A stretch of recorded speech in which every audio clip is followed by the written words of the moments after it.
క్రైస్త lord. దేవుని పరిశుద్ధమైన నామమునకు మహిమ కలుగును గాక. ఈరోజు దేవుని వాగ్దానము, మేలు కలుగుటకై సమస్తమును సమకూడి జరుగుచున్నవని ఎరుగుదము. రోమాపత్రిక 8వ అధ్యాయం 28వ వచనము. ఈ ఉదయకాలంలో పరిశుద్ధుడైన యేసయ్యే మనతో మాట్లాడుతున్నారు. మేలు కలుగుటకే సమస్తమును జరిగించువాడు ఆయనే.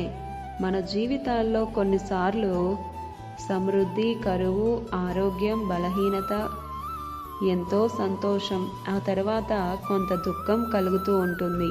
ఈ అనుభవాలు ప్రతిరోజు మనం అందరం ఎదుర్కొంటున్నాం. ఇలా ఎందుకు అంటే, మన క్షేమాన్ని కోరే. ఎందుకు నాకు ఈ శోధన పెట్టావు అని అనడానికి లేదు. ఎందుకు అంటే, శోధన సహించువాడు ధన్యుడు. శోధింపబడిన తర్వాత సువర్ణము వలె మారతావు. నీకు తెలుసు కదా. ఈ లోకంలో మన క్షేమాన్ని కోరేది ఎవరైనా ఉన్నారు అంటే అది మొదట మన తండ్రి అయిన యేసయ్యే, ఆ తర్వాతే ఎవరైనా. నా క్షేమానికి ఆధారము నువ్వే అని ఏ తండ్రి కూడా బిడ్డ దుఃఖపడాలని, ఆవేదన చెందాలని కోరుకోడు కదా.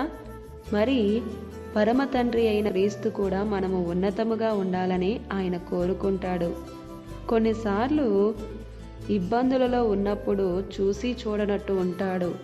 మొర్రపెట్టినా వినబడకుండా ఎందుకుంటాడు అంటే, సమస్తమును మేలుకై జరిగించుటకు.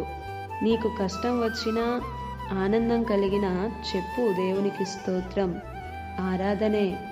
పేతురు చెరసాల అనుభవంలో దేవుణ్ణి స్తుతించుచున్నాడు. దానియేలు సింహపు బోనులో దేవునికి మొర్రపెడుతున్నాడు.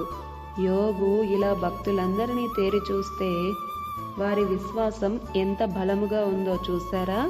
మరి నీ విశ్వాసం ఎలా ఉందో పరిశీలించుకో. ప్రియ సహోదరుడా, సహోదరి, దేవుని సెలవు లేకుండా ఏది మనలను ముట్టదు. ఎందుకంటే మనలను ఆయన పోలికలో సృజించాడు. శ్రమ వచ్చిందని కృంగిపోక ఆ శ్రమలో దేవుణ్ణి ఘనపరచు. దేవుడు నిన్ను మర్చిపోయినప్పుడు నీవు భయపడేది ఆయన తలంపులలోనే ఉన్నావు. నీవు ధైర్యంగా ఉండు. ఆయన కృప, కనికరం మీకు తోడై ఉండునుగాక. ఆమేన్. ఈ దిన వాగ్దానం మనందరి జీవితాల్లో నెరవేరాలని కోరుతూ, దేవుని సువార్త పరిచర్యలో మీ సహోదరి Prasanna. God bless you. Amen.